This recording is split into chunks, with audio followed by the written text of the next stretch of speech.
எல்லாருக்கும் தெரியும். கோயிலில் தட்சிணாமூர்த்தி சாமி வச்சிருக்கோம், சின்முத்திரை. வலது கையில் நாசிகா முத்திரை தெரியுதா? இந்த 2 விரலை மட்டும் அடைக்கிற போகிறோம், மீதி 3 விரலையும் நீட்டியிருக்கோம். புரியுதா? இது நாசிகா முத்திரை. இந்த கையில் சின்முத்திரை. இது தொடையிலே வச்சுக்கிறோம். இடது கையை தொடையில் வச்சுக்கிறோம். வலது கை கட்ட விரலால் வலது மூக்க மூடி பாருங்க. வலது மூக்க மூடுங்க, அவ்வளோதான். இப்போ இடது மூக்க மூடணும்னா மோதிர விரலால் இடது மூக்க மூடுறோம்.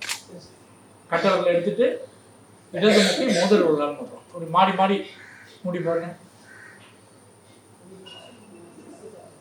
நாசிகா முத்திரை. முதல்ல இடது பக்கமாக மூச்சை உள்ளுக்கு இழுத்து உடனே வலது பக்கமாக மூச்சை விட்டுரும். விட்டுட்டு மறுபடியும் வலது பக்கமாகவே மூச்சை இழுத்து இடது பக்கமாக மூச்சை வெளியிட போகிறோம். புரியுதா? லெஃப்டில் இன்ஹேல், ரைட்டில் எக்ஸேல். உடனே ரைட்டில் இன்ஹேல், லெஃப்டில் எக்ஸேல். இது ஒன்றும் இன்ஹேலுங்கிறது ரொம்ப மெதுவாக, எவ்வளோ மெதுவாக செய்ய முடியுமோ அவ்வளோ மெதுவாக செய்யலாம். இன்றைக்கி ஒரு நடை செஞ்சால் கூட போகிறோம், ஒரு சுற்று நாடிலாம் செஞ்சால் கூட போகிறோம். ஆனால் அவ்வளோ மெதுவாக செய்ய வேண்டாம். ஒரு இன்ஹேலுக்கும் ஒரு எக்ஸேலுக்கும் இடையில 3 கவுண்ட், குறைந்தது 3 கவுண்ட் நிப்பாட்டி வச்சுட்டு அடுத்தது வெளிவிடலாம். அப்புறம் வெளிவிடுறதுக்கு முன்னாடி அப்புறம் ரைட்டில் உள்ளுக்கு இழுக்கிறோம், லெஃப்டில் வெளிவிடுறோம், லெஃப்டில் இழுக்கிறோம். இதை மாதிரி இது ஒரு சுற்று. லெஃப்டில் இழுத்து ரைட்டில் விட்டு, ரைட்டில் இழுத்து லெஃப்டில் விழுறது ஒரு சுற்று. புரியுதா? இப்போ செஞ்சு பாருங்கள். ஒரு 3 சுற்று நீங்களே செஞ்சு பாருங்கள். லெஃப்டில் இழுத்து 1 2 3 ஹோல்ட், ரைட்டில் விட்டு 1 2 3 ஹோல்ட், மறுபடியும் ரைட்டில் இழுத்து 1 2 3 ஹோல்ட், லெஃப்டில் விட்டு 1 2 3 ஹோல்ட். இது ஒரு சுற்று. இந்த மாதிரி 3 சுற்று செஞ்சு பாருங்க. சப்தம் வர வேண்டியதில்லை, நிதானமாக, அவசரப்படக்கூடாது.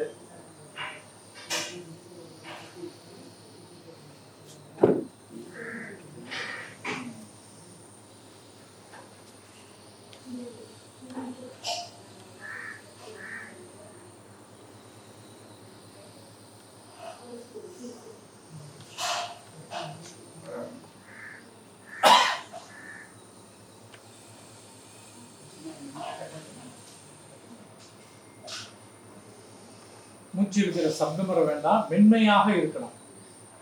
இட்ட தவிடு விலகாது அப்படின்னு சொல்லுவாங்க. இந்த இடத்துல ஒரு தவிடு வச்சா கூட இந்த காற்று ஃபோர்ஸில் விழுந்துடக்கூடாது. போதும், ரிலாக்ஸ். மறுபடியும் கவனிங்க. கண்களை திறக்கலாம், கண்களை திறந்துங்க. இப்போ இந்த பயிற்சியை மட்டும் நல்லா நிதானமாக இன்னும் ஒரு முறை செய்ய போகிறோம். இன்னொரு 5 நிமிடங்கள் மட்டும்தான் செய்ய போகிறோம். மூச்சு பயிற்சியில் இது ஒரு பயிற்சி தான் செய்ய போகிறோம். இப்போ நான் செய்கிறேன் பார்த்துங்க. அவங்கவுங்களுக்கு டைம் டியூரேஷன் வேறுபடும். மூச்சு இழுக்கிறது, நிறுத்தி வைக்கிறது, விடுறது எல்லாமே அவங்கவுங்க தனி. அவங்க வீட்டில் செய்யும்போது அவங்கவுங்க ஸ்பீடு செஞ்சுக்கலாம். இங்கே எல்லோரும் சேர்ந்து ஒரே ஸ்பீடாக செய்ய போகிறோம். இப்போ நான் எப்படி செய்கிறேன்னு பாருங்கள். வலது மூக்கை அடைச்சிருக்கேன், இடது மூக்கு வழியாக மூச்சை உள்ளுக்கு இழுக்கிறேன். இப்போ 2 மூக்கையும் மூடியாச்சு. மூடிட்டு 1 2 3 ஹோல்டு. அப்புறம் வலது மூக்கை திறந்து மூச்சை வெளிவிடுறேன். வெளிவிடுறது இழுத்த நேரத்தை விட அதிகமாக நேரம் வெளிவிடணும். வெளிவிட்டுட்டு நிறுத்தி வைக்கிறதும் அந்த 1 2 3 ஹோல்டு. மறுபடியும் இடகாலையே இழுத்து 1 2 3 ஹோல்டு. மறுபடி வலதால வெளிவிடுறோம். வெளிவிட்டுட்டு மறுபடியும் 1 2 3 ஹோல்டு. இது ஒரு சுற்று. புரியுதா? இதை மாதிரி 5 சுற்று குறைச்சலாக செய்யலாம். ஒவ்வொன்றுக்கும் ஒரு நம்பிக்கை கவுண்டிங் நீங்கள் வச்சுக்கலாம். 5 முறை, 7 முறை, 9 முறை, 11 முறை, இது மாதிரி ஒரு கவுண்டிங் வச்சுக்கலாம்.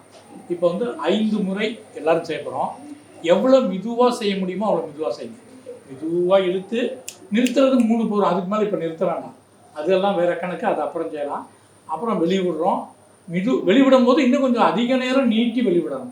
இழுக்கிறத விட வெளிவிடுற நேரம் அதிகமாக நிறுத்தணும். 1 2 3 3 நொடிகள்னு சொல்கிறோம். அதான் ஹோல்டு. மறுபடியும் இடத்துலையே இழுத்து 1 2 3 ஹோல்டு. வலதில் விட்டு 1 2 3 ஹோல்டு. அப்புறமா 2வது ரவுண்டு. புரியுதா? 5 சுற்று நீங்களே செஞ்சு பாருங்க. மெதுவாக செய்யுங்க, அவசரமே இல்லை. இன்னைக்கு 2 மணி வரைக்கும் இங்கே தான் நம்ம இருக்க போகிறோம். சப்தம் வரக்கூடாது. ரொம்ப மெதுவாக ஸ்லோவாக, எவ்வளோ ஸ்லோவாக செய்கிறோமோ அந்த அளவுக்கு நமக்கு இதில் பலன். முதுகு நேராக இருக்கணும், எப்பொழுதுமே நேராக இருக்கணும். பயிற்சிகள் செய்யும்பொழுது இன்னும் சற்று கவனமாக இருக்க வேண்டும். ரொம்ப நேராக பண்ணுங்க.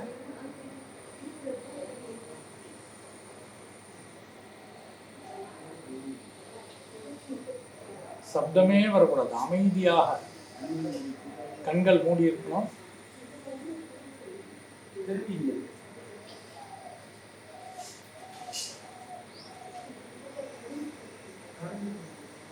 நம்ம உடம்புல ஒரு அதிர்வே இருக்கக்கூடாது, அவ்வளோ ஸ்லோவா அப்படின்னு சொல்றாங்க.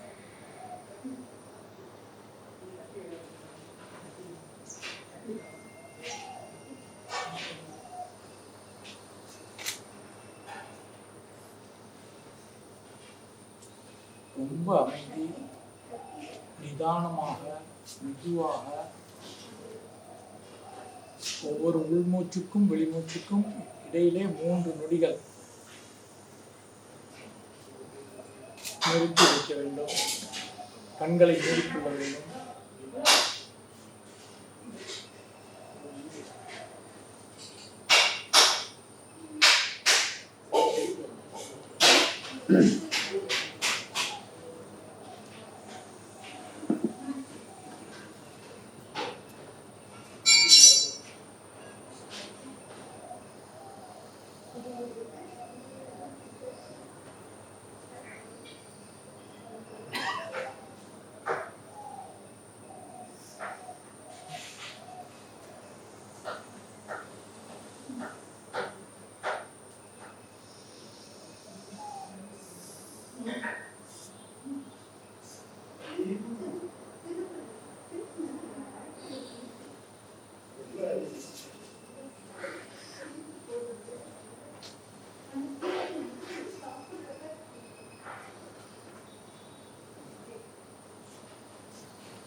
ரிலாக்ஸ், இதோட நிறுத்திக்கலாம்.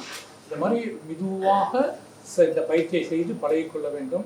நம்ம நிறைய நியூட்ரிஷன் சத்து பொருளாக பழம் காய்கள்லாம் வாங்கி காசு செலவு பண்ணி வாங்கி நிறைய உணவு சாப்பிட்றோம். அளவுக்கு அதிகமாக தேவைக்கு அதிகமாகவும் சாப்பிட்றோம். ஆனால் அந்த உணவுக்கு போதுமான அளவு ஆக்சிஜனை கொடுப்பதில்லை. புரியுதா? பைக்கில் போகும்போது மிஸ்ஃபயர் அப்படின்னு பட்டுன்னு வெடிக்கிற மாதிரி சத்தம். அதே மாதிரி நம்ம சாப்பிட்ற சாப்பாடுலாம் மிஸ்ஃபயர் ஆகிடுது, வீணாக கழிவுகளாக போய் நோயாக மாறிக்கொண்டிருக்கிறது. முறையாக எரிக்கப்படவில்லை. போதுமான ஆக்சிஜன் கொடுக்கணும். இதை மாதிரி சுவாசிச்சாதான் நம்ம சாப்பிட்ற உணவு எல்லாம் போதுமான ஆக்சிஜனோட கலந்து எரிந்து அவ்வளவு உணவுப் பொருளும் சத்தாக மாறி உடல் பயன்படுத்தி கொண்டு மீதி சக்கை சிறிதளவு மட்டும் உற்பத்தி ஆகும். புரியுதா? அதனால் சாப்பிட்றது மட்டும் முக்கியம் இல்லை, அந்த சாப்பாட்டுக்கு போதுமான அளவு ஆக்சிஜனை உடலுக்கு செலுத்த வேண்டியது நம்ம கடமை. அதற்காக இதை மாதிரி பிராணாயாம பயிற்சி ஒரு நாளைக்கு 3 முறை செஞ்சு பழக எப்பொழுதுமே நமக்கு மூச்சு நிதானமாக ஆகிடும். மூச்சை நிதானமாகிட்டா அமைதியாகிடும். பெரிய குருமார்கள்லாம் சாமியார்லாம் பாருங்க அமைதியாக இருப்பாங்க. நம்ம பரபரன்னு ஓடிட்டு இருக்கோம், ஏன்னா மூச்சு வேகமாக பண்ணிட்டு இருக்கோம்.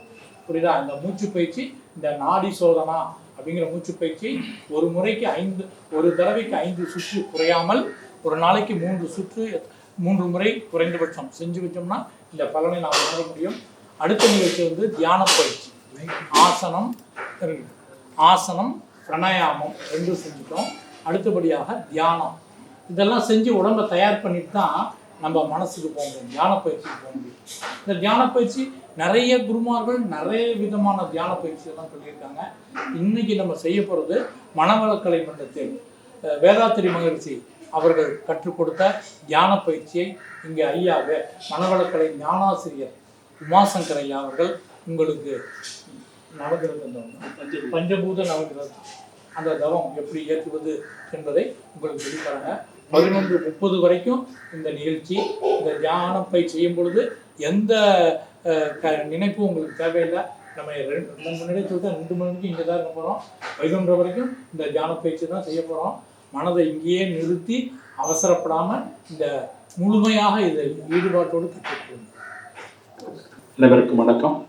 வாழ்க வையகம், வாழ்க வையகம், வாழ்க வளமுடன். குரு புகழ் வாழ்க, குருவே துணை.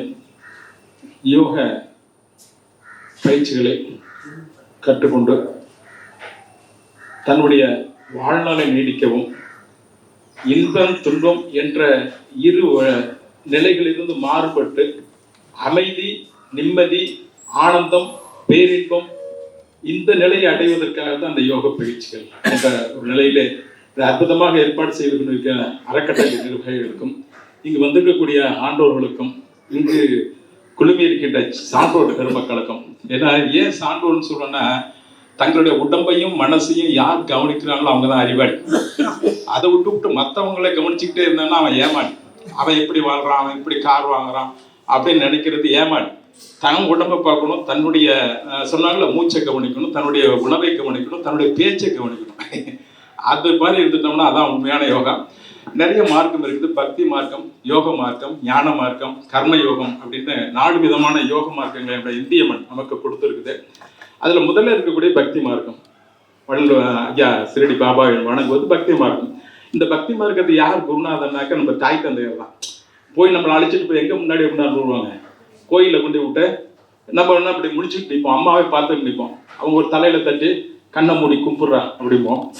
அதை உடனே கும்பிட்றவான் பய கேள்வி கேட்பான், என்னத்தம்மா கும்பிட்றது அப்படின்னா, ஏதாவது கேள்றா சார், நல்லா படிக்கணும், நல்ல பக்கத்தில் நல்ல பெரிய அளவில் நம்ம வாழணும், கார் வாங்கணும் இப்படின்னு கேள்றா அப்படின்னு சொல்லிவிட்டு அந்த பக்தி மார்க்கத்தை முதல் குருநாதையார்னா நம்ம பெற்றோர்கள். அதனால தான் அழகாக அவங்க சொல்லுவாங்க, என் தந்தை கோயிலுக்கு சென்றார் நான் இந்துவானேன், என்னுடைய தந்தை மசூதிக்கு சென்றார் நான் முஸ்லீமானேன், என்னுடைய தந்தை தேவாலயத்துக்கு சென்றால் நான் கிறிஸ்துவனானேன். அவர் சின்ன கல்லூரி பையன் கேட்கலாம், நான் எங்கு சென்றால் மனிதனாக, எங்கு சென்றால் மனிதனாக அப்படிங்கிற ஒரு கேள்விக்கான ஒரு விடை தான் இந்த யோகா. மனிதன் மனிதனாக இருக்கணும், அந்த விதத்தில் இருக்கக்கூடிய ஒரு கலையை கொடுப்பதும் யோகமா இருக்கும். இதுக்கு குருநாதர்கள், இது போல குருநாதர்கள் நமக்கு முன்னாடி வடிவமைத்த குருநாதர்கள் இவங்கெல்லாம் இருக்காங்க. அவங்களை கும்பிடாம நம்ம இந்த யோக கிளைக்கு போக முடியாது. நான் சொன்ன பக்தி மார்க்கத்துக்கு ஒன்றும் பெரிய அளவுல விளக்க வேண்டியதில்லை. ஒன்றும் ஒரே அங்க ஆஸ்பெக்ட் நம்பிக்கை தான். செய்வாரு, இவர் நமக்கு கொடுப்பாரு, அப்படின்னு கொடுக்கலனாக்க உடனே சாமியை மாத்திடுறது. அது மாதிரி நிறைய சாமியை மாத்திட்டே போவாங்க. அந்த மாதிரி உள்ள சூழ்நிலையில் அந்த ஆனா குருநாதர் என்பது அறிவை அறிந்தவர் 1000ல் ஒருவர், அறிவை அறிந்தவர் 1000ல் ஒருவர், அருளை அறிந்தவர் 1,00,000ல் ஒருவர். அதுதான் வள்ளல் பெருமான். அருளை அறிந்தவர் 1,00,000ல் ஒருவர், குருவை அறிந்தவர் கோடியில் ஒருவர். அதனால தான் அங்க கூட்டம் கம்மியா இருக்கு. குருவை அறிந்தவர் கோடியில் ஒருவர், தன்னை அறிந்தவர் இந்த தரணையில் காண்பது அறிவு அப்படின்னு ஒரு சித்தர் போறார். அது மாதிரி தன்னை எரியக்கூடிய அருமையான வித்தை தான் அந்த யோகக்கள். ஐயாலாம் சொல்லி கொடுத்தாங்க.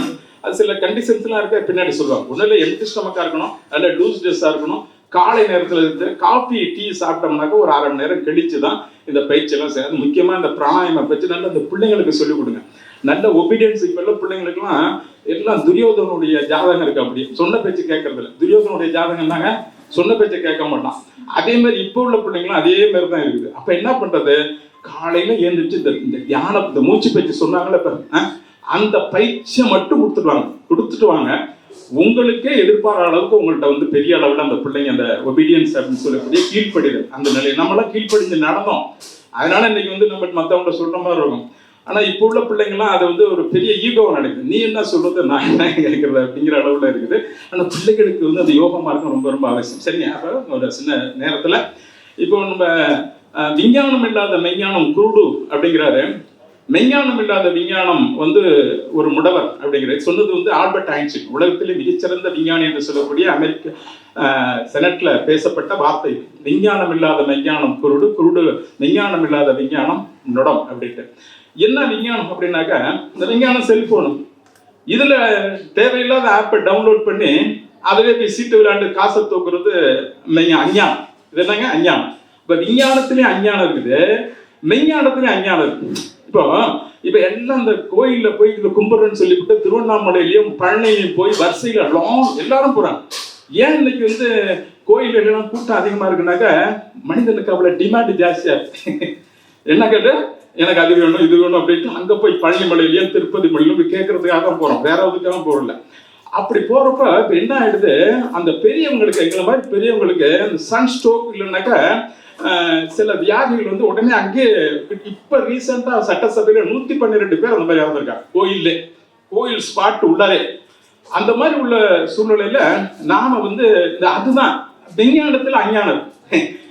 அது அழகா சொல்லுவார் பட்டினத்தை, இந்த ஊனுக்குள் நீ நின்று உலாவினதை அறியாமல், என் உடம்புக்குள்ளே நீ தான் உலாவிட்டு இருக்க, நான் நின்று இருந்து நலன் அழிந்தேன் பூரணவை பிடிக்காது, நான் தான் பெரிய ஆள் அப்படிங்கிற ஆணவத்தால் என்ன பண்ணிட்டேன், என்ன நானே அழிச்சுக்கிட்டேன் அப்படிங்கிறத பட்டிருப்பேன். அதனால நம்ம உடம்புல இருக்கக்கூடிய அந்த ஆன்மா, அந்த நம்மள்ட்ட இருக்கக்கூடிய அந்த உயிர் சக்தியை நம்ம எங்க உட்காந்து கவனிச்சா என்ன, நீ இமயமலை போல உட்காந்துட்டு பார்த்தாலும் உங்களுடைய ஆன்மாவை தான் பார்க்க போறீங்க. இந்த ஆனந்த குபேரர் சாய்பாபா கோயில உட்கார்ந்து பார்த்தாலும் யாரை பார்க்க போறீங்க, உங்களை தான் கவனிக்க போறீங்க, உங்களுடைய ஆன்மாவை தான் கவனிக்க போறீங்க. இப்ப தூணிலும் இருக்கான் துரும்புல இருக்கான்னு சொல்றாங்க பெரியவங்க. தூணுல இருக்கான் துரும்புல இருக்கான், ஏன் நம்ம உடம்புல இருக்க மாட்டான் இல்லைங்களா? இதைத்தான் நம்ம வந்து இப்ப பார்க்க போறோம். நம்மள்ட்ட இருக்கக்கூடிய ஆன்ம வழிபாடு, அதான் யோகா. ஐயா சொன்னாங்களே இயற்கை வாழ்வியல்னா என்னன்னு தெரியல அப்படின்னாங்களே, இயற்கையோடு இணைந்து வாழ்ந்ததே யோகா. என்னங்க, இயற்கையோடு இணைந்து வாழ்ந்தலே யோகா. சத், இதுக்கு பேர் சத் சங்கம்னு பேர். இது வேணுங்க, அவசியம் வேணுங்க. சத் என்றால் இயற்கை அல்லது இறைநிலை, சங்கம் என்றால் அதை பற்றி ஆராய்ச்சி செய்கின்ற இடம். இந்த சத் சங்கம் என்பது ரொம்ப ரொம்ப ரொம்ப அவசியம் மனிதர்களுக்கு. அதனாலதான் கிறிஸ்டியானிட்டில பாத்தீங்கன்னா பிரேயருக்கு அப்புறம் பைபிள்ல ரெஃபர் பண்ணி ஏதாவது பேசுவாங்க, தொழுகைக்கு அப்புறம் குர்ஆனை ரெஃபர் பண்ணி ஏதாவது பேசுவாங்க. ஆனா இங்கதான் நல்ல ஏற்பாடு பண்ணிருக்காங்க. இப்பதான் இது போல ஒரு விழிப்புணர்வு மக்கள்கிட்ட இருக்குது. என்னதான் அந்த ஒரு நிலையை ஏற்படுத்துறதுதான் நம்ம இருக்கோம். அப்போ இந்த நம்மகிட்ட இருக்கக்கூடிய இந்த இறைநிலை, அதை எப்படி பார்க்கறது அப்படின்னாக்க, இந்த இறைவன் எங்கேயும் இருக்கான்னு நீங்க நினைக்கிறோம்ல. இப்போ இங்க இருக்கிற பெரிய அறிவாளிகள் இருக்கலாம், பெரிய படித்தவர்கள் இருக்கலாம், என்னை விட பெரிய அளவுல ஞானிகள், இந்த யோகிகள், இந்த மாதிரிலாம் பெரிய இன்ஜினியர் படிச்சவங்க, கலெக்டரா இருந்தவங்க எல்லாம் இருக்கலாம். அவங்ககிட்ட ஒரு சின்ன கேள்வி கேட்கிறேன், உங்களுடைய இதயத்தை நீங்க துடிக்க வைக்கிறீங்களா? உங்களுடைய இதயத்தை நீங்க துடிக்க வைக்கிறீங்களா? இப்ப நான் பேசிக்கிட்டே என்னுடைய இதயத்தை நான் தான் துடிக்கணும்னு வச்சுக்கிட்டேன், நான் பேச முடியுமா? அப்பப்ப இதயத்தை நான் பார்த்துக்கிட்டே இருக்கணும், துடிக்கிறியா? எப்படி பிள்ளைங்களை பார்க்கணுமோ அது போல பார்த்துக்கிட்டே இருக்கணும் இல்லைங்களா? இந்த நுரையில நான் சுருங்கி விரிய வைக்கிறோமா? அப்ப நம்ம சாப்பிடுற சாப்பாடு, இப்ப சாப்பிட்டோம்ல இந்த சர்பத்தை, இது வந்து அப்படியே போய் சத்தா மாதிரி மீது கழிவாகிட்டு இருக்கு. இதை நான் செய்யறேனா? நாம செய்யறோமா? நம்ம இருக்கக்கூடிய ரத்தத்தில் உள்ள அந்த கழிவுகளை யாரோ ஒண்ணு எடுத்துட்டு போறாங்கல்ல, அதை நான் செய்யல. அது இதெல்லாம் அட்டானமஸ் நர்வஸ் சிஸ்டம். இது பேர் என்னங்க, தானியங்கி மண்டலம். இந்த தானியங்கி மண்டலம் தாங்க இறைவன். இப்ப இறைவன் எங்க இருக்கான்னு நினைக்கிறீங்க? நம்ம துடிக்கிற இதயத்துல இருக்கானா இல்லையா? சுருங்கி வரையில நுரையில இருக்கானா இல்லையா? சாப்பிடுற சாப்பாடு 7 தாதுக்களா மாத்திரான அதுல இருக்கானா இல்லையா இறைவா? சிறுநீர் இதெல்லாம் கெடுக்காம இருந்தா அதாங்க இயற்கை. இயற்கைக்கு எதிரான வழிபாடு என்னங்க, கெடுத்துட்டோம்னா இயற்கைக்கு எதிரான வழிபாடு. இவங்க சுட்டப்படி நடந்து அதோட வாழ கத்துட்டோம்னா அதான் இறை வழிபாடு, அதான் இயற்பியல், அதுதான் நமக்கு இருக்கக்கூடிய இந்த வாழ்வியல். தெரியுதுங்களா? அப்பேற்பட்ட இடத்துல நம்மக்குள்ள இருக்கக்கூடிய இந்த இறைவன் எப்படி இருக்கானாக்கா 5 பூதங்களாக இருக்கான். இப்ப நம்ம சயின்ஸ் சொல்லுவோம், நிலம், நீர், நெருப்பு, காற்று, ஆகாசம் சொல்லக்கூடிய 5 பூதங்கள். ஆனா சயின்ஸ் நம்ம உடம்புல எதனால ஆக்கப்பட்டது அப்படின்னா செல்கள் மற்றும் இருக்கக்கூடிய டிஷ்யூ, அதுக்கப்புறம் ஆர்கன்ஸ், அதுக்கப்புறம் சிஸ்டம், இது மாதிரி மேஜரா 9 சிஸ்டம் நம்ம உடம்புல இருக்குது. அந்த 9 சிஸ்டத்துக்கும் தனித்தனி டாக்டர் வந்துட்டாங்க. கேஸ்ட்ராலஜிஸ்ட் அப்படிங்கிறாங்க, அப்புறம் நெப்ராலஜிஸ்ட்ங்கிறாங்க, நியூராலஜிஸ்ட்ங்கிறாங்க, அப்புறம் இந்த கண்ணை பார்க்கறதுக்கு. அது மாதிரி உள்ள சூழ்நிலையில நமக்கு வந்து என்ன விவரம் தெரியாம தியானம் பண்ணி பிரயோஜனம் இல்லை. ஒரு 2 சின்ன விளக்கம் மட்டும் கொடுத்துட்டு நம்ம போயிடும். அப்போ நம்ம இந்த நம்மகிட்ட இருக்கக்கூடிய இந்த உடம்பு எதனால் ஆக்கப்பட்டதுனாக்க பஞ்சபூதங்களால் ஆக்கப்பட்டது. எதனால் ஆக்கப்பட்டதுங்க? பஞ்ச பரமாய சக்திகள், பஞ்சமா பூதங்கள் தரமாறி தோன்றும் பிறப்பு அப்படிங்கிறாங்க அப்படியா. அப்போ பஞ்சபூதங்கள் என்னங்க? நிலம், நீர், நெருப்பு, காற்று, ஆகாசம். இந்த பூமி அதனால ஆக்கப்பட்டதுதான். இந்த பிள்ளையார், இந்த சாய்பாபா கோயில் அதனால ஆக்கப்பட்டதுதான். ஏன்னா இங்க இருக்கக்கூடிய பிள்ளையார்பட்டி இந்த புதனால, இந்த உலகம் அதனால் ஆக்கப்பட்டதான், இந்த சந்திரன் அதனால் ஆக்கப்பட்டதான், இந்த சூரியன் அதனால் ஆக்கப்பட்டதான். இப்ப அனைத்துக்கும் மூலப்பொருளாக இருப்பது எதுங்க? பஞ்சபூதங்கள் இல்லைங்களா? இந்த பஞ்சபூதங்கள், அதே பஞ்சபூதங்கள் நம்ம உடம்புல இந்த பருவுடலாக நிலம், கடைசி மண்ணுக்கு தான் போகும். நம்ம இருக்கக்கூடிய ரத்தம், நீர், நம்ம உடற்சூடு, இந்த 98.6 சொல்றாங்களே, அதுதான் வெப்பம், அதுதான் அக்னிபூதம். அதுக்கப்புறம் நம்ம சொல்லக்கூடிய சுவாசம் இருக்கு பாருங்க, அதுதான் காற்றுங்கிற பூதம், அதுதான் காற்றுங்கிற வாயு பகவான் அப்படிமா. இதுக்கெல்லாம் பாருங்க முன்னாடியே ஏற்படுத்தி அப்புறம் சொல்லக்கூடிய விண் அப்படின்னு சொல்லக்கூடியதுதான் ஆகாசம் என்று, அதுதான் நம்மகிட்ட உயிராக இருக்கிறது. புரியுதுங்களா? இந்த நிலம், நீர், நெருப்பு, காற்று 5 பூதங்களுடைய கலவை தான் நம்முடைய உடலும் உயிரும். இது இணங்கி இருந்துச்சுனாக்க வாழ்க்கை, இது பிரிஞ்சு போச்சுனாக்க அதுதான் முடிஞ்சு போச்சு. புரியுதுங்களா? அப்போ அந்த வெளியில இருக்கக்கூடிய 5 பூதங்களும் இது இருக்கு, நிலம் நீர் நெருப்பு காற்று இருக்குது. அதே பூதங்கள் நம்ம உடம்புல இருக்கோ, இந்த வெளியில இருக்கக்கூடிய 5 பூதங்களும் நம்ம உடம்புல இருக்கக்கூடிய 5 பூதங்களும் இணக்கமா இருந்துச்சுனாக்கா வாழ்க்கை நல்லா இருக்கும். இணக்கம் இல்லைனாக்கா பிரச்சனைகள் வரும். அப்போ அதோட நம்ம இணைந்து வாழ்வதற்காகத்தான் நம்முடைய முன்னோர்கள் இதெல்லாம் ஏற்படுத்துவது. காஞ்சிபுரத்தை மண் தத்துவமாக வச்சாரு, அது மண் தத்துவ கோயில். நீர் தத்துவமாக திருவானைக்கோவிலை வைத்தார்கள், நெருப்பு தத்துவமாக திருவண்ணாமலை வைத்தார்கள், காட்டு தத்துவமாக காளகஸ்தியை வைத்தார்கள், ஆகாச தத்துவம் எதை வைத்தார்கள்? சிதம்பரத்தை வச்சாங்க. அத்தம்பரம், அம்பரம், மேலப்பாரு அப்படிம்பாங்க. கடைசியா அந்த தேசிகர் என்ன சொல்லுவாருங்க? மானத்தப்பாரியா அப்படிம்பாங்க. அங்க என்ன ஒண்ணுமே தெரியல அப்படின்னா அதாங்க ரகசியம். அது எப்ப உனக்கு புரியுதோ அப்பதான் உனக்கு, அதுதான் நம்மள்ட்ட உயிராக இருக்கிறது அப்படிங்கிற ஒரு நிலையை நம்ம புரிஞ்சுக்கிட்டோம்னா, இப்போ இந்த பிள்ளைங்களுக்கு நம்ம சொத்து சேர்க்கிறத விட இந்த 5 பூதத்தையும் காத்து கரெக்டா அந்த பிள்ளைங்கள்ட்ட கொடுத்தா அந்த வாழ்க்கை நல்லா இருக்குமா இருக்காதுங்களா? தயவு செஞ்சு பணம் காசுகளை விழிப்புணர்வு, இந்த பிள்ளைங்களுக்கு பசினா என்னன்னு சொல்லி கொடுங்க. அந்த பிள்ளைங்களுக்கு நாம உழைக்கிற உழைப்புனா என்னன்னு சொல்லி கொடுங்க. அது என்ன நினைக்குது ரொம்ப பிள்ளைங்க, அரிசி மளிகை கடையில இருந்து வருதுன்னு நினைக்குதுங்க, பணம் ஏடிஎம்ல இருந்து வருதுன்னு நினைக்குதுங்க. என்ன இப்படிதான் ரொம்ப பிள்ளைங்க நினைச்சிட்டு, நீ கேட்டு பாருங்க அதுங்கள்ட்ட, எங்க இது என்னென்ன கிடைக்குன்னு தெரியும், சொல்ல தெரியல. அரிசி எங்க இருந்து கிடைக்கும், நெல்லுன்னு ஒண்ணு இருக்குது அதுக்கு தெரியல. உண்மையா இருந்தீங்களா? அந்த மாதிரி உள்ள சூழ்நிலையில் இந்த பஞ்ச பூதங்களுடைய கலவையால் தான் நம்முடைய வாழ்க்கை பயணம் சென்று கொண்டிருக்கிறது. அப்படி நல்லா கவனிச்சோம்னாக்க இந்த 5 பூதங்களை நம்ம மனசுக்குள்ள வச்சு அதே 5 பூதங்கள் இப்ப சொன்னார்ல குண்டலினி சக்தி அப்படின்ற மூலாதாரம் மண்மயம், மூலாதாரம் மண்மயம் இந்த எருவாய்க்கும் கருவாய்க்கும் நடுவில் இருக்கு. அங்கிருந்து ஒரு அங்குலம் மேல சுவாதிஷ்டானம் அப்படிங்கிற ஒரு அதான் நீர்மயம். அது நீர். அங்கெல்லாம் நான் டக் கிளான்ஸ் இருக்கு. இங்க என்ன இருக்குங்க? நாளமில்லா சுரப்பிகள் அப்படிங்கிற ஒரு நிலை இருக்கு. இந்த மூலாதாரத்துல பால் சுரப்பி இருக்கு, செக்ஸுவல் கிளாண்ட் இருக்கு.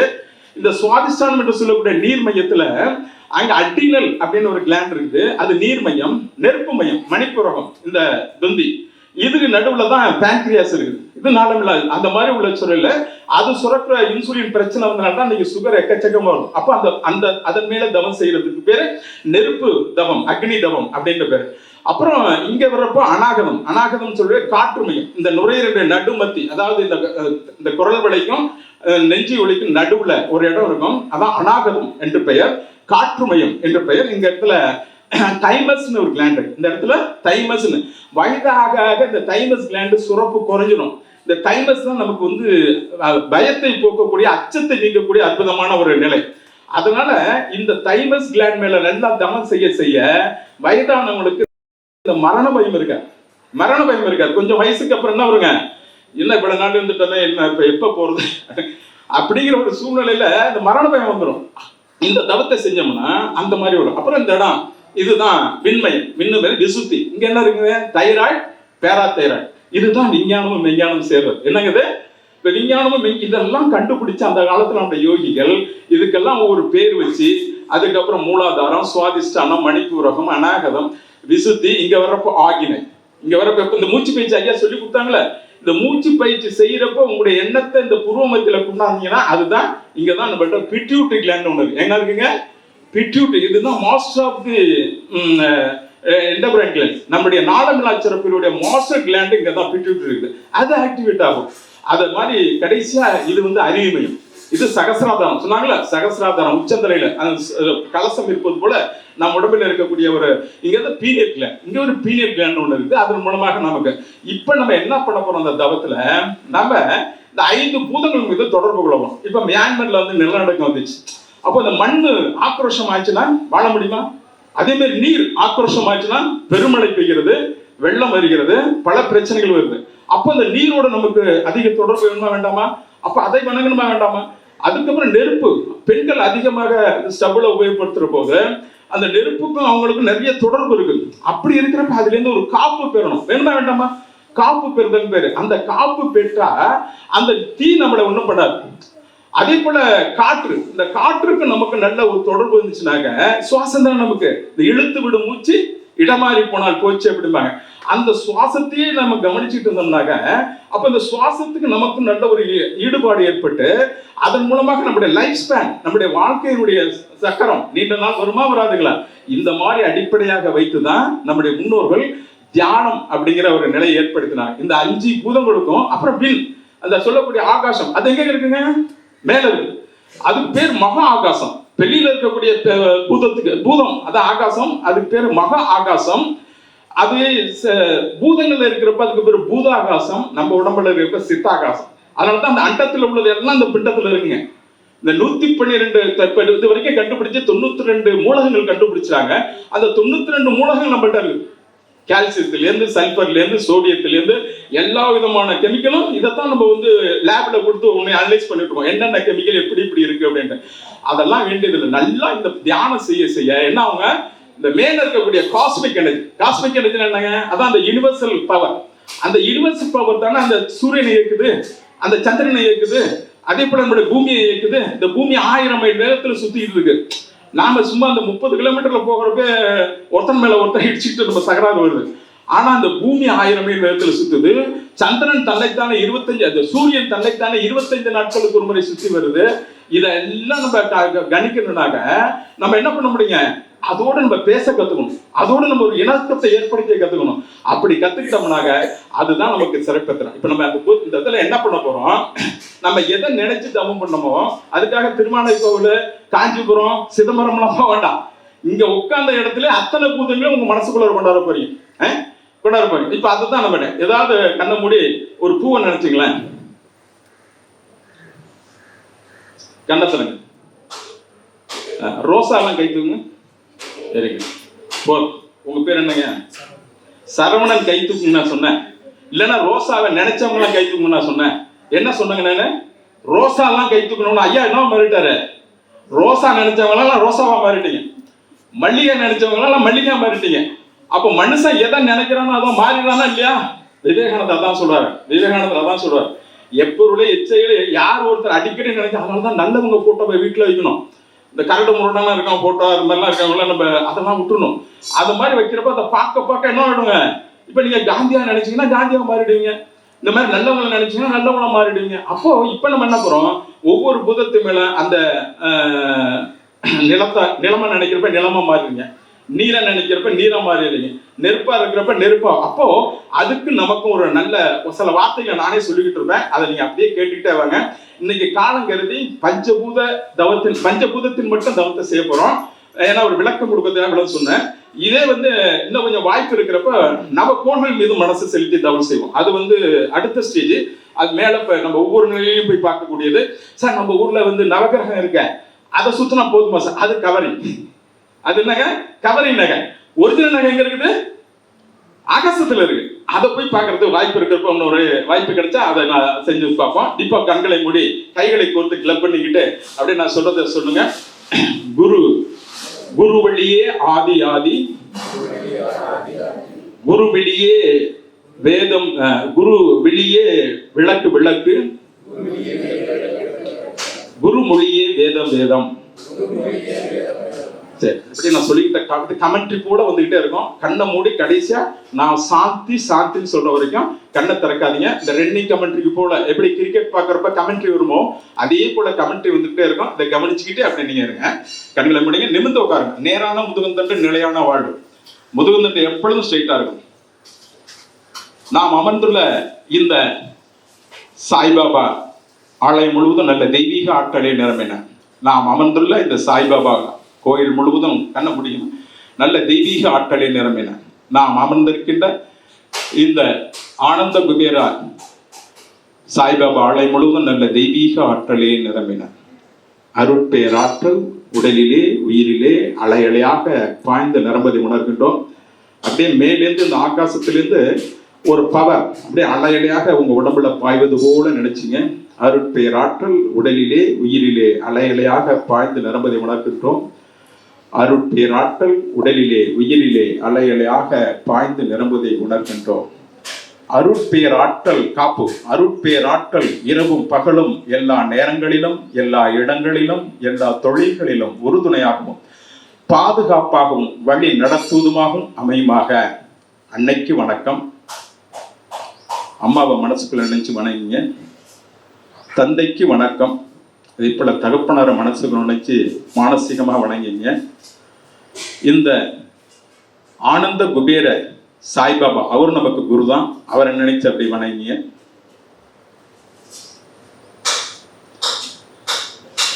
பிருத்திவி, அப்பு, தேயு, வாயு, ஆகாசம் என்பார்கள். நிலம், நீர், நெருப்பு, காற்று, விண். இந்த 5 பூதங்கள் மீது ஒரு இணக்கத்தை ஏற்படுத்தி அந்த 5 பூதங்களிலிருந்து வரக்கூடிய நன்மை தீமைகள் நமக்கு தீமையற்று நன்மையே விளைவிக்கின்ற வகையில இந்த 5 பூதங்கள் மீது இப்ப மனம் செலுத்தி தவம் செய்ய இருக்கின்றோம். முதலில் தவத்திற்காக நம்முடைய மண்ணை நினைவுபடுத்திக் கொள்வோம். மண்ணுக்கு உதாரணமாக இந்த பூமி உருண்டையை நினைவுபடுத்திக் கொள்வோம். அப்படியே நீங்க பூமியை நினைச்சா நீங்களே பூமியை மாறிடுவீங்க. மண்ணினது பெருமையை மன விரிவு கொண்டு மதித்து போற்றுவோம். பிரபஞ்ச பரிணாமத்திலே மண்ணினது உற்பத்தி ரகசியத்தை அறிந்து கொள்வோம். மண்ணாலும் மண்ணிலிருந்தும் இரவும் பகலும் எல்லா நேரங்களிலும் எல்லா இடங்களிலும் காப்பு பெறுவோம். மண்ணை நல்ல முறையில் பயன்படுத்திக் கொள்ளத்தக்க விஞ்ஞானத்தை வளர்த்துக் கொள்வோம். மண்ணுக்கு அறிகுறியாக இந்த பூமியை நினைந்து தவம் செய்யுங்க.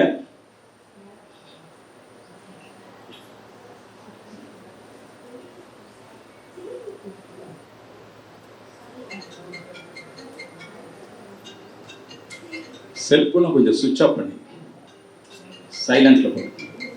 அப்படியே இந்த பூமியை நினைங்க.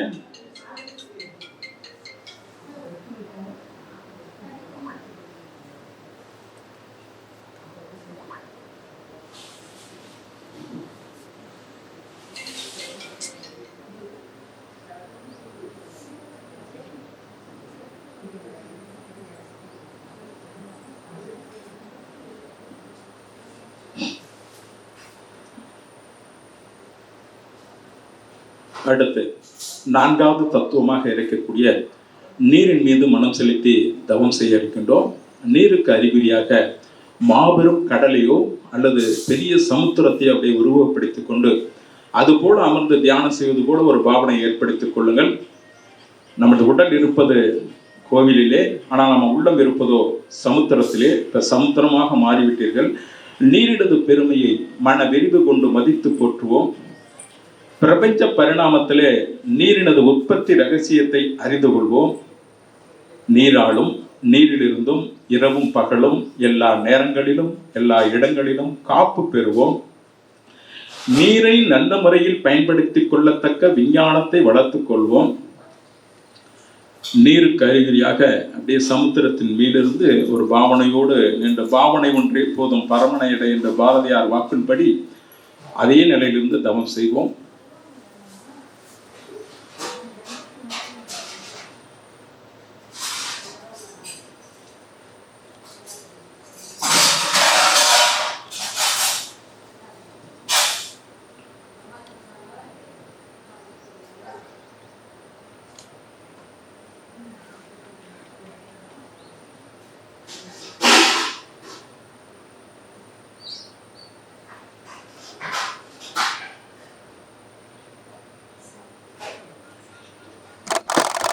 வாய்ப்பு இருந்தால் தியானம் செய்வதற்கு இடையூறு இல்லாமல் சப்தம் இல்லாமல் கொஞ்சம் இருக்க கேட்டுக்கொள்கிறோம்.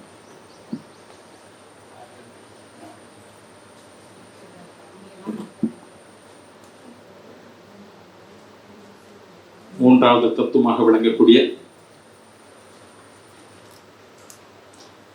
நெருப்பின் மீது மனம் செலுத்தி தவம் செய்ய இருக்கின்றோம். பூமி சுழன்று கொண்டே இருக்கிறது. பூமியின் நடுமத்தியிலே கனத்த அணுக்களின் நெருக்கத்தின் காரணமாக ஒரு அணுச்சிதவு ஏற்பட்டு எப்பொழுதுமே ஒரு தீ தோன்றிக் கொண்டே இருக்கிறது. அதனுடைய கனல் பூமியின் மேற்பரப்பு வரை வந்து உயிர்கள் வாழ்வதற்கு ஆக்கமும் ஊக்கமும் கொடுத்து கொண்டிருக்கிறது. அத்தகைய சிறப்பு வாய்ந்த இந்த தீயினது பெருமையை மன விரிவு கொண்டு மதித்து போற்றுவோம். நெருப்போடு ஒன்றி கலந்து உயிர்களப்பு பெறுவோம்.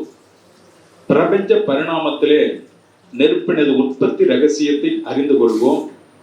நெருப்பாலும் நெருப்பிலிருந்தும் இரவும் பகலும் எல்லா நேரங்களிலும் எல்லா இடங்களிலும் காப்பு பெறுவோம். நெருப்பை நல்ல முறையில் பயன்படுத்திக் கொள்ளத்தக்க விஞ்ஞானத்தை வளர்த்துக் கொள்வோம். நெருப்புக்கு அறிகுறியாக இந்த பூமியின் நடுமத்தியிலே கனன்று கொண்டிருக்கின்ற அந்த தீ குழம்பையே மனதில் வைத்து உருவகப்படுத்தி தவம் செய்யுங்க. நெருப்பு குழம்பு, அதாவது இந்த நெருப்பு குழம்பு என்பது நம் தரைமட்டத்தில் ஓடுகின்ற ஆறை போலவும் கடல் போலவும் அவ்வளவு அதிகமாக அந்த பூமி நடுமையத்திலே அந்த நெருப்பு குழம்பு இருக்கின்ற காரணத்தினால்தான் நமக்கு ஒரு சூடு நமக்கு எப்பொழுதும் கிடைத்து கொண்டே இருக்கிறது. அதிலிருந்து ஒரு ஆற்றல் நமக்கு கிடைத்து கொண்டே இருக்கிறது. இதுக்கு ரேடியேஷன் இருக்கு, எர்த் ரேடியேஷன் இருக்கு.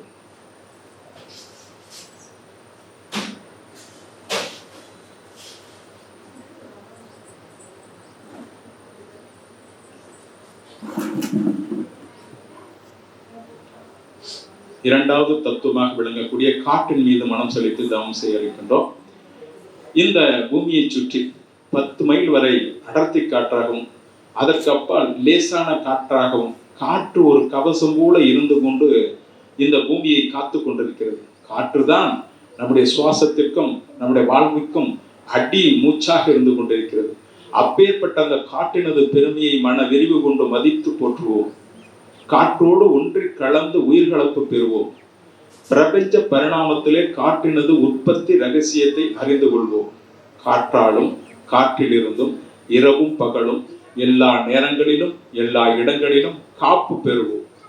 காற்றை நல்ல முறையில் பயன்படுத்திக் கொள்ளத்தக்க விஞ்ஞானத்தை வளர்த்துக் கொள்வோம். காற்றுக்கு அறிகுறியாக இந்த பூமியை சுற்றிலும் இருக்கக்கூடிய வளிமண்டலம், அதாவது காற்று மண்டலத்தையே ஓசோனை நினைத்தே நாம் தவம் செய்வோம்.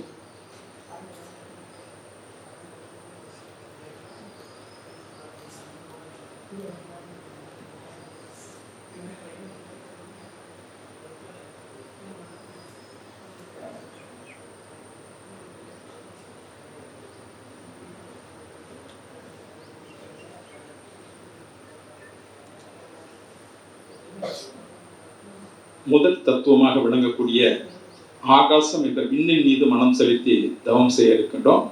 இந்த பிரபஞ்ச தோற்றங்களுக்கெல்லாம் முக்கிய மூலக்கூறாக இருக்கக்கூடிய விண் நமது உடலே உயிராற்றலாக இருந்து கொண்டிருக்கிறது. இந்த பிரபஞ்சம் முழுவதும் ஆற்றல் களமாக இருந்து கொண்டிருக்கிறது. இந்த விண்ணினது சேர்க்கை தான் மற்ற 4 பூதங்களும். அப்பேற்பட்ட விண்ணினது பெருமையை மன விரிவு கொண்டு மதித்து போற்றுவோம். விண்ணோடு ஒன்றை கலந்து உயிர்கலப்பு பெறுவோம். பிரபஞ்ச பரிணாமத்திலே விண்ணினது உற்பத்தி ரகசியத்தை அறிந்து கொள்வோம். விண்ணாலும் விண்ணிலிருந்தும் இரவும் பகலும் எல்லா நேரங்களிலும் எல்லா இடங்களிலும் காப்பு பெறுவோம். விண்ணை நல்ல முறையில் பயன்படுத்திக் கொள்ளத்தக்க விஞ்ஞானத்தை வளர்த்துக் கொள்வோம். விண்ணுக்கு அறிகுறியாக இந்த பிரபஞ்சம் முழுவதுமாக அவன் மனதை விரித்து நின்று தவம் செய்வோம். கோடான கோடி நட்சத்திரங்கள், கோள்கள், எரிக்கற்கள் உள்ளடக்கிய இந்த வானவெளியை, அந்த பேரியக்க மண்டலத்தை, அந்த சக்தி களத்தை, அந்த பிரபஞ்ச விஸ்வரூப தரிசனத்தை, இதுதான் விஸ்வரூப தரிசனம், அப்படியே கண்டு மனதால நிறுத்தி பிரபஞ்ச தவத்தை ஏற்றுங்கள். விண்ணோடு தவம்.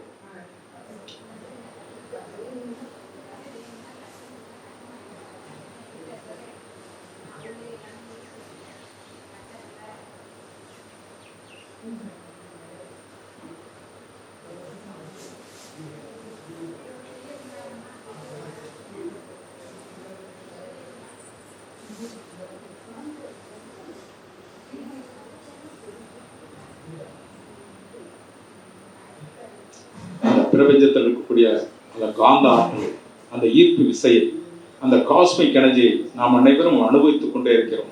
அதுதான் இந்த தியானம், இந்த வகுப்புடைய முக்கிய நோக்கம். Conversion of the cosmic energy into ethic energy, அதுதான் தியானம். பிரபஞ்ச சக்தியை ஈர்க்கக்கூடிய, அதை நாம் பெறக்கூடிய ஒரு அற்புதமான நிலைதான் தியானம் என்ற அளவிலே இப்பொழுது சங்கல்பம் அப்படியே இந்த ஆற்றலை உடல் முழுவதுமாக பரவிட்டுக் கொள்ளுங்கள். இப்ப அப்படியே பூமிக்கு வந்துருங்க. உங்கள்கிட்ட நினைங்க, உங்கள்கிட்ட இருக்கக்கூடிய அந்த தலையிலிருந்து கால் வரை உள்ள அந்த உடலையே நீங்க நினைங்க. ஒரு காந்த வடிவமாக, ஒரு அரூப நிலையாக உங்களுடைய உடல் அப்படியே கொஞ்சம் கொஞ்சமா மறைந்து அப்படியே ஒரு நிதர்சனமான நிலையில இருக்க. நல்லா பழகிக்கிட்டோம்னா அது கூட ஒரு ஸ்டான்ஸ் கிடைக்கும். இனிமா என்று பெயர். அந்த மாதிரி ஒரு தன்னையே கரைஞ்சுவது அப்படிங்கிற நிலையில ஒரு உடம்பு ரொம்ப லேசா இருக்கும். இதே நிலையில சகசாரம் என்று சொல்லக்கூடிய உச்சந்தலைக்கு வந்துருங்க. சங்கற்பம். அருள் பேராற்றல் கருணையினால் உடல் நலம், நீள் ஆயுள், நிறை செல்வம், உயர் புகழ், மெய்ஞானம் ஓங்கி வாழ்வோம். அருள் பேராற்றல் கருணையினால் உடல் நலம், நீள் ஆயுள், நிறை செல்வம் உயர் புகழ் மெய்ஞானம் ஓங்கி வாழ்வோம். அருட்பேராற்றற் கருணையினால் உடல் நலம் நீளாயுள் நிறை செல்வம் உயர் புகழ் மெய்ஞானம் ஓங்கி வாழ்வோம். வாழ்த்துக்களை தெரிவித்தல். முதலிலே வாழ்க்கை துணைவரை மனக்கண் நிறுத்தி வாழ்க வளமுடன் என்று மனதுக்குள்ளே சொல்லிக் கொள்ளுங்கள். கணவனாக இருந்தால் மனைவியும், மனைவியாக இருந்தால் கணவனும் அவர்களுடைய உருவத்தை நினைத்து வாழ்த்திக் கொள்ளுங்கள். அதுபோல பெற்ற மக்கள் செல்வங்களை ஒவ்வொருவராக மனதில் நினைத்து வாழ்த்திக் கொள்ளுங்கள்.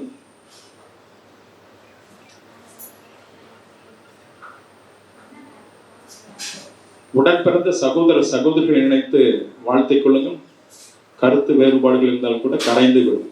உடன் பிறந்த சகோதர சகோதரிகளை இப்படி மனக்கண் நிறுத்தி வாழ்த்திக் கொள்ளுங்கள்.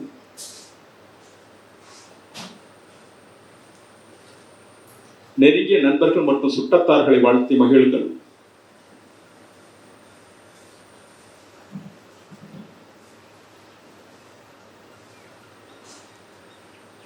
அன்றாட அலுவலர்களிலே கடமையிலே நம்மோடு தொடர்புடைய அன்பர்களை வாழ்த்துவோம்.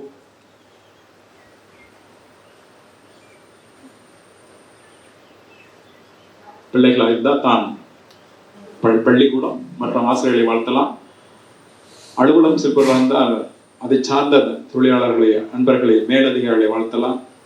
ஹவுஸ் ஒய்ஃபாக இருந்தால் காலையில் கூட்டுறாங்க பாருங்க, நம்ம தெருவை சுத்தம் செய்கிறாங்க, அவங்களை வாழ்த்தலாம். இன்னல் புரிவோர் இடையில் செய்பவர்கள் எவரேனும் இருந்தால் அவர்களும் மனம் தெரிந்து நல்வாழ்வு பெற கருணையோடு வாழ்த்துவோம். எதிரிகளே வாழ்த்துவோம். நான் சொல்வதை எப்படி திரும்ப சொல்லுங்க. நான் எனது வாழ்நாளில் யாருடைய உடலுக்கும் மனதிற்கும் துன்பம் தரமாட்டேன். துன்பப்படுபவர்களுக்கு என்னால் முடிந்த உதவிகளை செய்வேன். நான் எனது வாழ்நாளில் யாருடைய உடலுக்கும் மனதிற்கும் துன்பம் தரமாட்டேன். துன்பப்படுபவர்களுக்கு என்னால் முடிந்த உதவிகளை செய்வேன். நான் எனது வாழ்நாளில் யாருடைய உடலுக்கும் மனதிற்கும் துன்பம் தரமாட்டேன். துன்பப்படுபவர்களுக்கு என்னால் முடிந்த உதவிகளை செய்வேன். வாழ்க வையகம், வாழ்க வையகம், வாழ்க. ஏரி குளம் கிணறு ஆறு எல்லாம் நிரம்பி வழிய மாறி அளவாய் பொழிக மக்கள் வளமாய் வாழ்க. ஏரி குளம் கிணறு ஆறு எல்லாம் நிரம்பி வழிய மாறி அளவாய் பொழிக மக்கள் வளமாய் வாழ்க. ஏரி குளம் கிணறு ஆறு எல்லாம் நிரம்பி வழிய மாறி அளவாய் பொழிக மக்கள் வளமாய் வாழ்க. வாழ்க வையகம், வாழ்க வையகம், வாழ்க வளமுடன்.